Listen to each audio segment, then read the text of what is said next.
Hello, and welcome to my epic no harvest guide with Sada and Ray of Doom. This is also really easy, surprisingly, and you only need 2 abilities, but I do recommend you use more. First, we're going to start off by placing Sada right over here as top left as possible. It is very important that you place everything very specifically, or just as close to how I do it as possible, because space ends up being pretty tight with this strategy. Once you get Sada, she should carry you until about round 8, where you're going to have to place a glue gunner as bottom left as possible into this corner, and you're going to set it to strong. From now, you're AFK until round 12, where you've got to use a leaping sword to catch some leaks.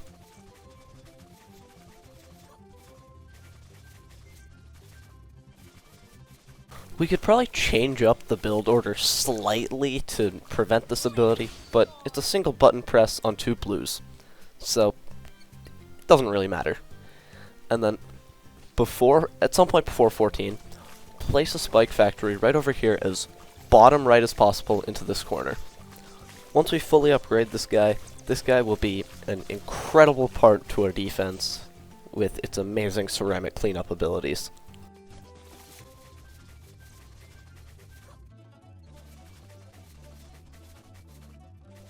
Whenever you can afford it, place a Dartling Gunner as top left as possible right next to Sada.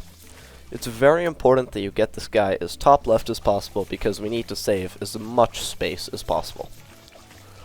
And then you're going to lock its targeting on this corner right over here. We're going to leave it at base for now. Whenever you can afford it, place a village as bottom right as possible in this gap right here. You want to leave a bit of room on the left and right. We're going to end up upgrading this village to a 002 Monkey Commerce. The discount that this upgrade provides is incredibly useful, as it'll end up saving us a lot of money. And then, whenever you have the money, check to make sure that you can place a bomb shooter to the right of your Dartling. If you can't, this is obviously bad. So, yeah, I hope that you can do that. If you can't, that sucks. And restart. And then, at some point before 28, place a 010 wizard right above your glue gunner. And whenever you have the money, start upgrading it to a 032 Dragon's Breath, getting Dragon Breath before the cross path.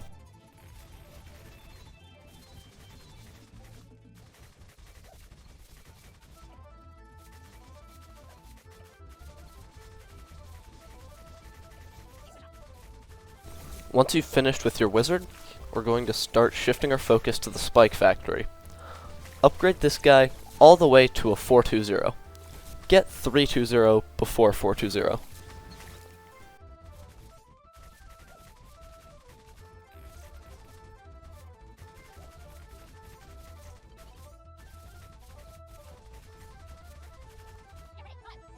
For round 40, I'd recommend using a Sada ability, but as you can see, clearly is not needed.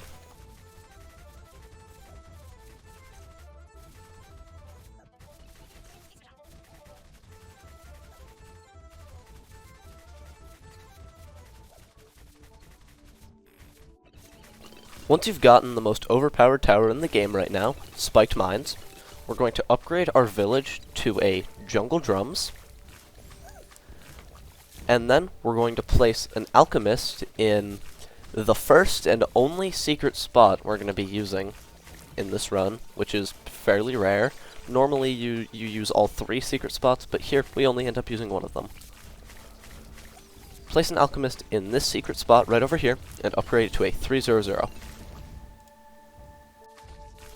And now, we're going to upgrade that base glue gunner we got at the start to a 024 Relentless Glue. This guy is also really good right now, and just so happens to work really well with Sada.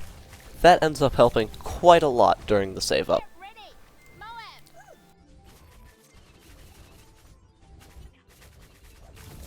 Once you've gotten the glue splatter on your relentless, make sure it's set to strong. If it is, that's good. If it's not, just set it to strong. And we can take a break for a while, but I'd recommend doing the next step now, as you can kind of afford it.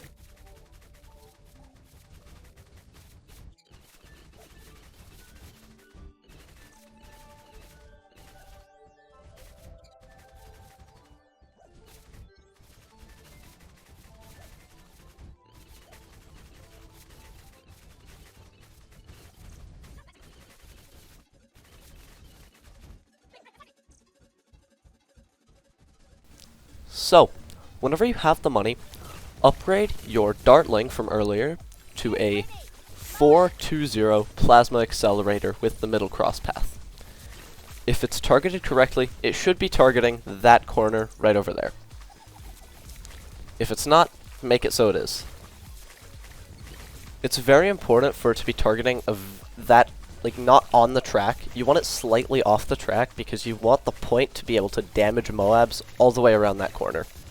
And now we start the very long, almost 30 round save up until Ray of Doom. I'll come back when we actually have to do stuff, which is round 87. I would recommend using Sada abilities on other rounds though. Just to make them slightly less close, you know?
So, I'm back for 87. It's been a while. But you actually do want to use a Leaping Sword on this round. I would 100% recommend using a Leaping Sword once all of the ZOMGs get glued. I do it way too late because I thought I wouldn't have to, but it turns out I did have to, because Spiked Mines would definitely get overrun. Actually, that's a lie. You don't actually have to use it. Spiked Mines won't get overrun, but I would still recommend using it. We're gone until 92, so see you then.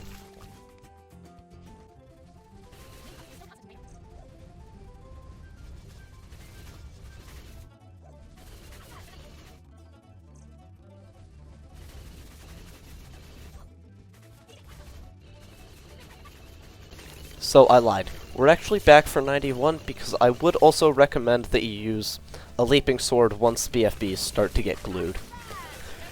You don't have to, but Spiked Mines gets fairly low here, and you wouldn't want it to die. And besides, you should have it back for when you do need it on 92. I'd recommend using a leaping sword on the ZOMGs once they all get glued, which should be in one shot. I end up doing it, like, too late here because I thought I wouldn't have to, and I end up panicking and almost die. You definitely would not want to do that. That would suck. That would, like, really suck. So, yeah, use it at a good time. Not whatever this is. And now, 93. We've almost afforded Ray of Doom. Feel free to sword charge the DDTs here. I don't, but I think it is a good idea. Or a leaping sword. Either works.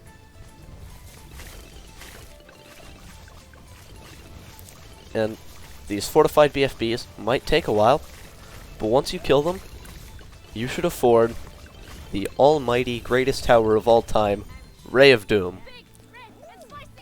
You also want to move it slightly so that the ray goes to the bottom of the track as well. If it doesn't do that, you might die. Well, you probably won't die, but it might get slightly close. And now, you're going to want to place a bomb shooter in that spot that you checked earlier. If not, I'm pretty sure it can fit into one of the other secret spots, but it might not be able to.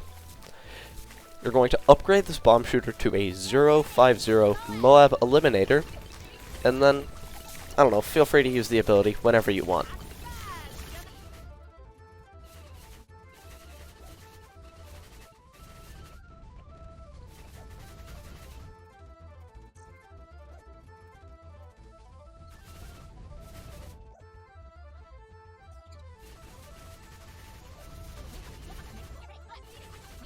The only time you actually have to use the Eliminator ability is on round 100, where you're going to want to spam it just to make sure that you can deal as much damage to the bad as possible, because Ray of Doom can only attack for such a short amount of time.